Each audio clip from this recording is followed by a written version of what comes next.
All right, welcome back to the channel. So Gennady Golovkin is decided to pimp the tar out of Dazn and fight a guy named Shmirta instead of Canelo Alvarez. And this really does expose a lot of holes in Dazn's game and, the status of boxing as well and the way boxing operates over there. Let's talk about what it means that Gennady Golovkin is telling Dazn no about Canelo Alvarez and yes to Shmirta in this video.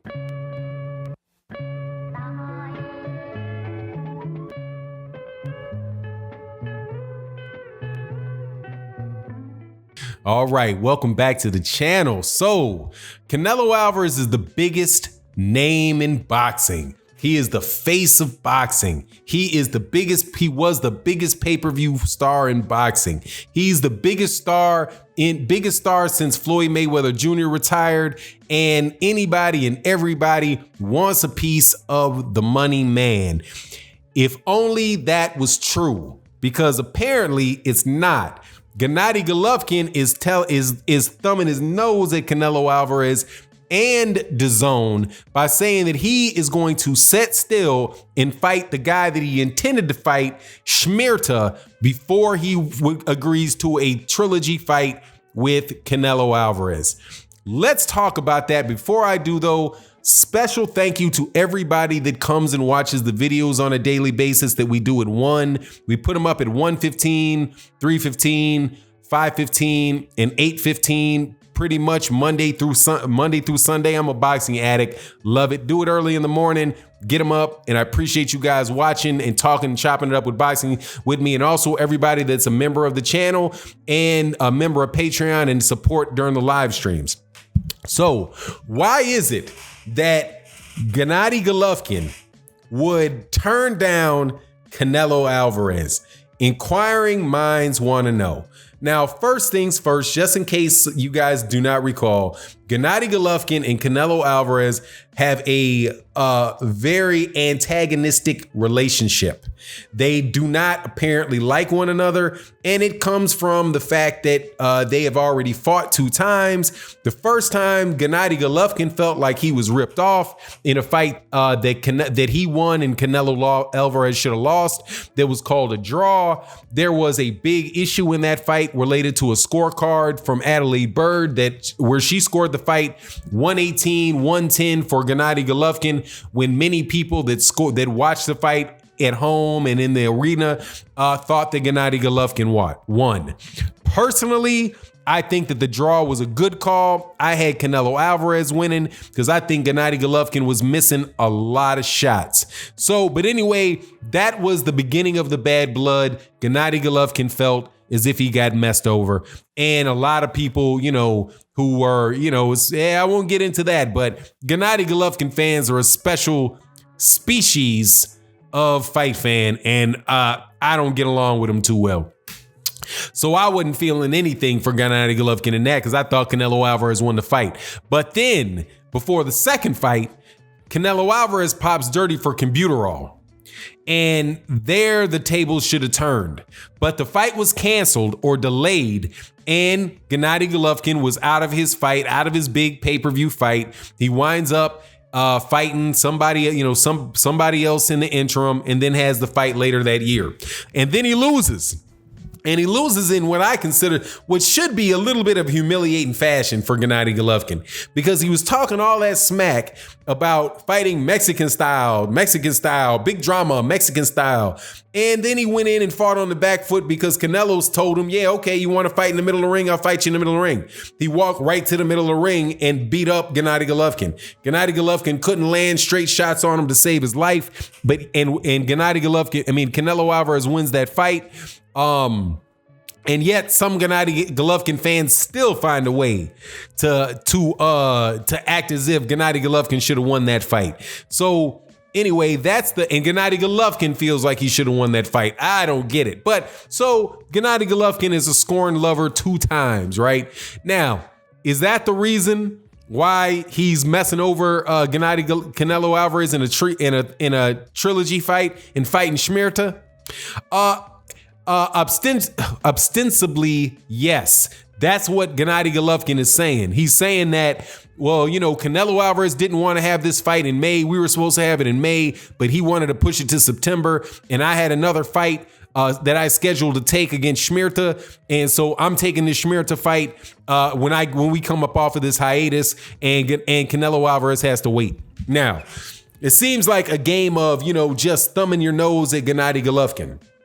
I don't believe, at Canelo Alvarez, I think it is taking advantage of a business model that Dazn has, which actually seems to make it harder to make very, very good fights on that in the way that they do business, and not easier. Because what they do is they make gigantic payments to fighters without having any type of pay-per-view, any type of, just I'm gonna say outrageous, because shoot, get your money. But they tried to outspend the PBC and outspend Top Rank, which I suspect is fairly easy to do. To outspend Top Rank, Bob Arum seems to be cheap. But anyway, so that's their game plan, right? So they're paying they give Canelo Alvarez this $36 million contract for 10 fights, guaranteeing him like $35 million, from what I understand, guaranteeing him like $35 million a fight. And then Gennady Golovkin comes over, gets some really big contract that guarantees him, and I don't recall what that is, but a large sum of money per fight. And their idea is that they're going to get Gennady Golovkin and Canelo Alvarez to fight each other. But here's the problem. If Gennady Golovkin is going to get the same amount of money or close to the same amount of money for fighting Schmierta as he would Canelo Alvarez, why would he take a Canelo Alvarez fight? Why would he skip the Schmierta fight for a Canelo Alvarez fight? You're giving him soft money. You're giving him soft competition for a ton of money and 2 paydays instead of 1. If he goes straight to Gennady Golovkin and doesn't take the Schmierta fight, then he's only going to get 1. If he takes a Schmierta fight, then he gets paid 2. He gets paid twice. And that's the whole scam that was getting run by Bob Arum and Top Rank with Floyd Mayweather Jr., where they were just fight after fight after fight after fight. We're paying pay-per-view after pay-per-view after pay-per-view for Manny Pacquiao, with the idea that this is going to lead to a Floyd Mayweather Jr. fight that eventually wound up happening like 5 years down the road, and 5 or 6 pay-per-views down the road for Bob Arum and Manny Pacquiao. So they're getting paid all the way there, and then they get the big payday at the end. So when you have the situation with DAZN, it's like it makes that standard. It makes it standard. You don't have Canelo Alvarez doesn't have, and because watch, at least in the Manny Pacquiao scenario, Manny Pacquiao had to fight viable names that you thought had a chance to win, right? So he had the fights against Ricky Hatton, who was already damaged goods. He had Miguel Cotto, who was already damaged goods. He had, I think he even fought Antonio Margarito, who was already damaged goods. He fought but they were all guys that were damaged goods and had lost, but that So you could have an idea like, oh, this guy fought Floyd. But that's not the scenario over at DAZN. The scenario with DAZN is that Gennady Golovkin is going to get the same amount of money no matter who he fights. So why would he even waste his time if he has the option? Why would he even, other than his own pride and desire to be considered the best, what is motivating and pushing this guy to take a fight where he very well might lose? Nothing. So what you have here is nothing other than his pride and his sense of what is right. But let me tell you, if you choose between, it's just say he's getting $20 million a fight. And say it's 20. If you have a choice between making $40 million for fighting Canelo Alvarez and $20 million for fighting Canelo Alvarez, what would you do?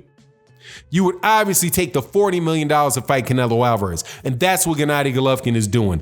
But Gennady Golovkin is getting the 40 for Canelo Alvarez because he took a tune-up fight against a dude that ain't got a chance first. So he just extends his training camp, takes a $20 million sparring match that then at the end of that fight starts talking about Canelo Alvarez, and they can start publicizing the fight. And then he goes in and fights Canelo Alvarez and doubles his money.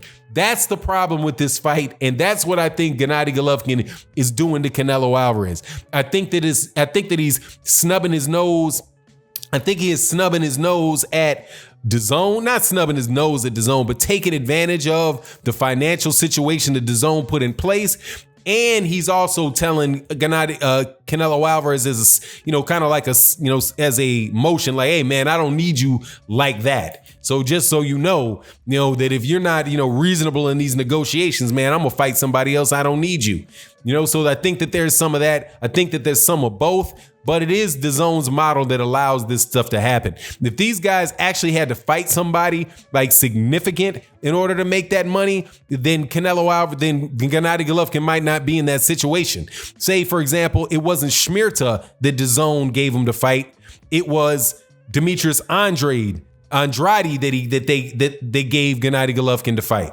Then Gennady Golovkin might be like, let me go straight to this Canelo, because at least if I'm lose to Canelo, I can still come back and beat Demetrius Andrade. But if I lose to Demetrius Andrade, that kills all interest in the Gennady Golovkin fight. So I might not get that one and get the glory that comes with setting that record straight and actually beating Canelo Alvarez. So anyway, that's my take on the matter. You let me know what you think, and with that, I'm out. Peace.